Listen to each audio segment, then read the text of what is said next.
Okay, what are you using, Buster? I am using Pod Farm. That's just because like the tone from like OG Viljarda Thal, the first ever Thal, or like ever since they started, they've been using the floor pods, and they've been using this amp called Big Bottom. I mean, it's not only them, like the Tesseract, Monuments, and all of those guys, like the early stuff. Catch 33 from Meshuggah uses that, and that's like, we in Viljarda always say that's like the best Meshuggah album.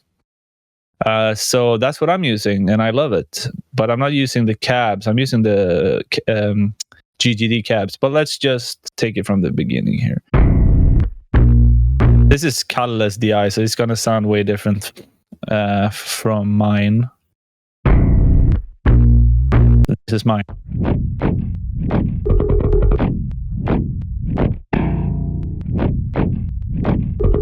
So like, as you can hear, the DI is very like tight, and it's almost all it's like already pretty shuggy sounding. A lot of low end, a lot of high mids.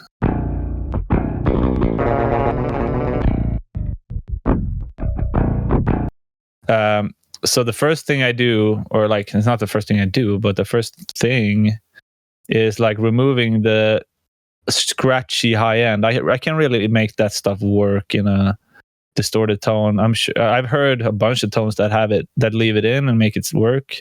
It's just not for me. So it's this stuff. If I put the tone on, actually, so you can hear it.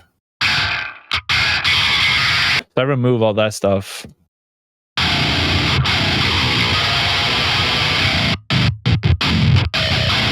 After that, I learned this from the Miami guy that Joey Sturgis works with, to boost attack on high mids.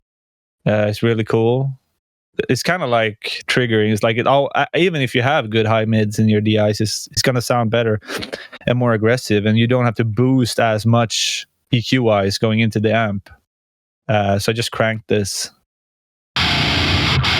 Let's just loop that 0.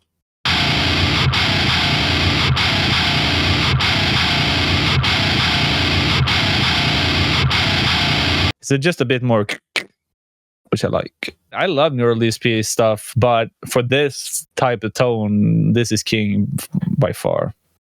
So gate, EQ boost pedal was like boosting some high end and high mids.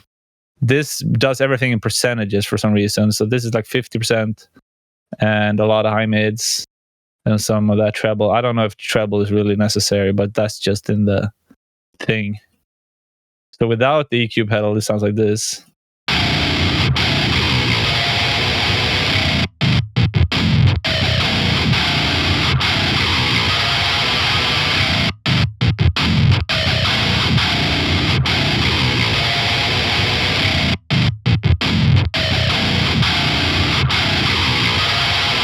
So if we listen without the amp, you can hear exactly what it does. Oh, it doesn't let me.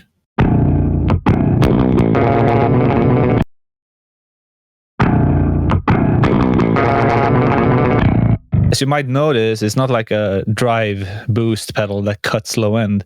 This doesn't do that. It adds a little bit of distortion, but it's mostly EQ.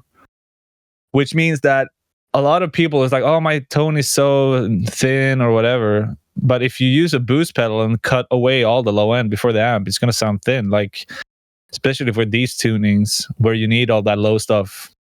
And what this amp is one of those amps that can handle those low frequencies and make them sound good.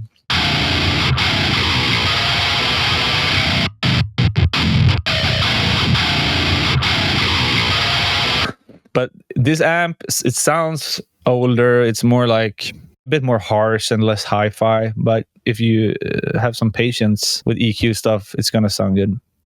So that's that. The cab is here. Oh, it turns out it was the cab on the bass. Same one. So this is this. And we go to the bus. We also have bass tracks that are dubbing the mains. Sound like this. Let's see. Okay, so this is a bit different, the EQ. I'm just trying to make I probably tone matched the DI from the guitar to make it similar distortion wise.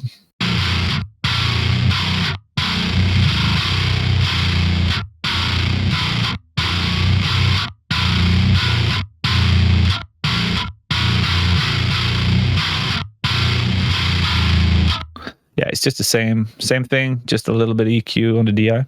And I probably drop the volume of this 2 dBs when it comes in. Apparently I don't. I usually do that, but apparently not this.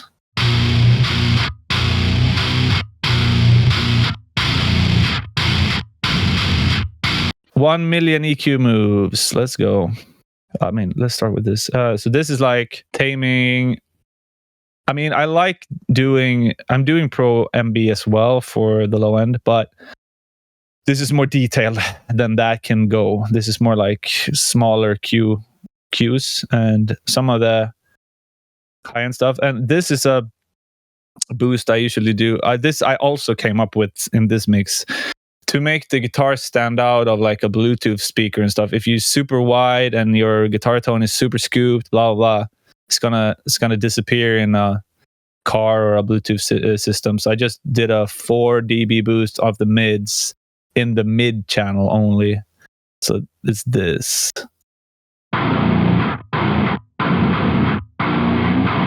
Which makes it a lot more audible in other systems.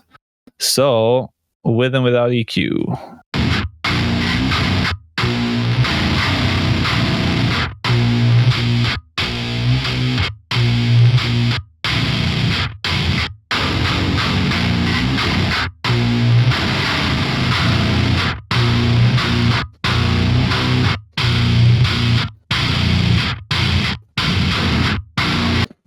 That's one of those things with the big bottom amp. It has a lot of this stuff. Can't really get rid of it without EQ. Here's a small EQ move, removing some 200-ish. Let's see what this is. Okay, removes a little bit more, and some more 3K removed.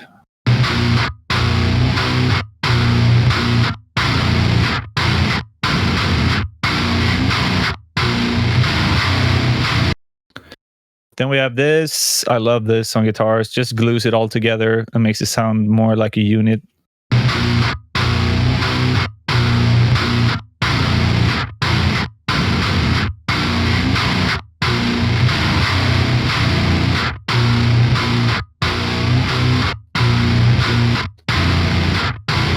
Yeah, I just really love what this is doing. This is standard. Oh, actually not. Is this different settings? Okay, so these are standard. Yeah, this is standard. 20% attack release, but this is faster release for some reason. I'm sure it's great. I haven't done it since. Maybe I should. Then I control this even more, like around 150 hertz.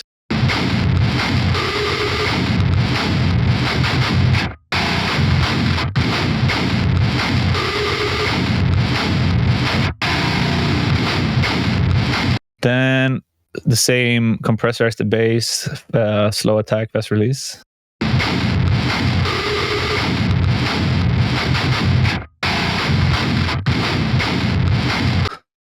This is an old Brian Hood relic from when I took his class, and I haven't taken it off. I like it. Not sure I need it, but it's on there.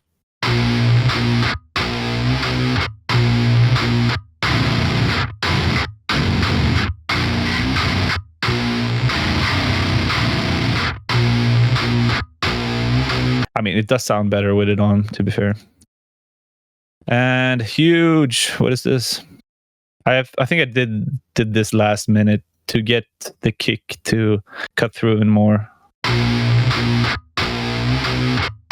Oh, it is the kick. It's just the kick sidechain. I don't know why it's like the range is like that, but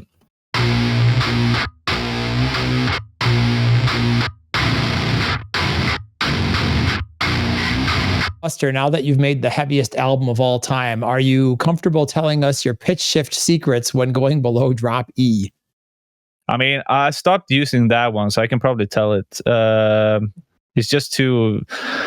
It's better and cleaner, that trick, but it's just too much work. The thing about it is, like, I like the way the whammy sounds. It's kind of dirtier sounding. This song has none of that trick.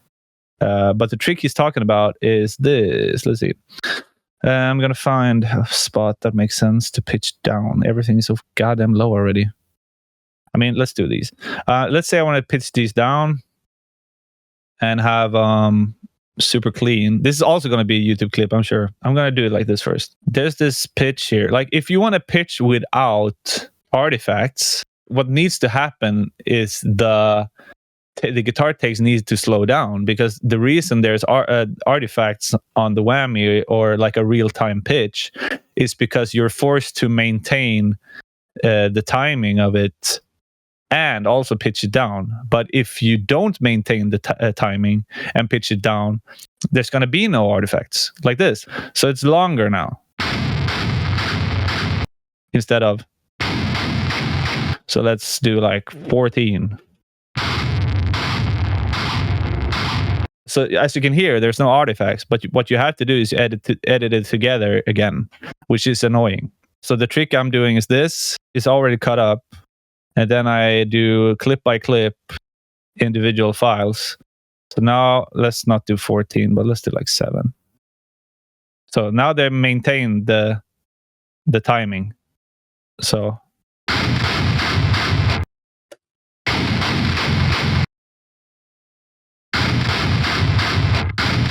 there you go. Have fun.